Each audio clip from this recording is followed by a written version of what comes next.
Jen Harris, you, in some ways, you are one of the architects of the post-neoliberal world, and this has been your work for really more than a decade now.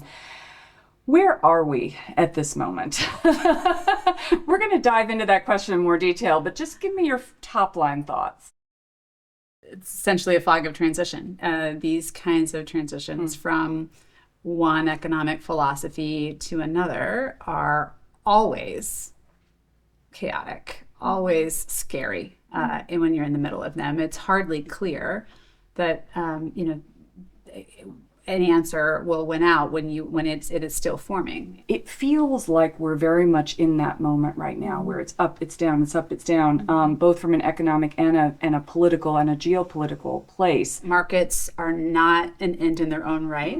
They are a tool to be placed in the service of worthy national goals. And it is the job of politics and our elected leaders to chart those goals, to agree on what those goals are, and to place markets in the service of them. So much of the last 40 years, rightly, has been narrowly fixated on questions of how you get growth and the kind of proportionate distribution of that growth, right? It is the overall size and the slicing of the pie of growth that we have.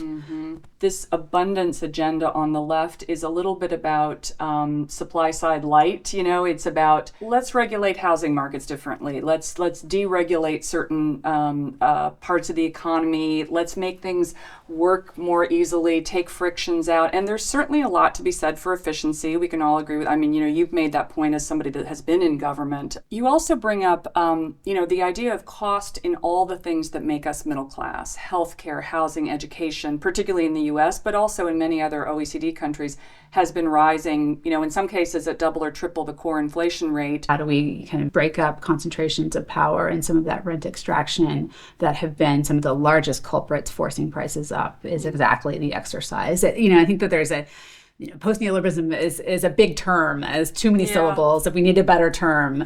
Yes, but we should bookmark that. Anybody that has better terms, send them in. Exactly. I've never gone to a conference of academics involved in this work that doesn't somehow end with post-neoliberalism really sucks as a term. We need better branding. I think a lot about FDR. And in particular, his re-election campaign, and so it was 36, right? He was up for re-election.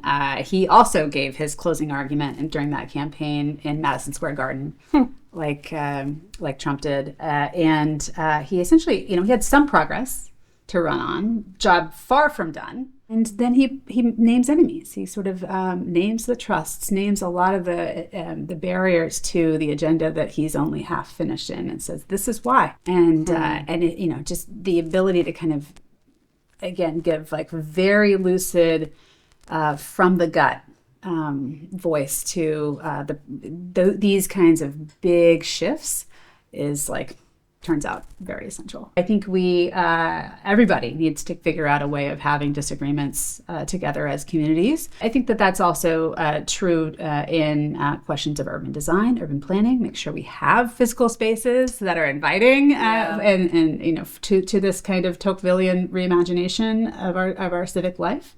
And as in the kind of civic organizations and civic fiber itself, we need to make sure that we are thumbing the scale where we can to kind of make it easier for us to meet in community, whether that's in the public schools, whether that is, in different community organizations. Well, I think that that's a good place to end with both the challenge and the opportunity. Jen, thank you so much. Thank you. Awesome.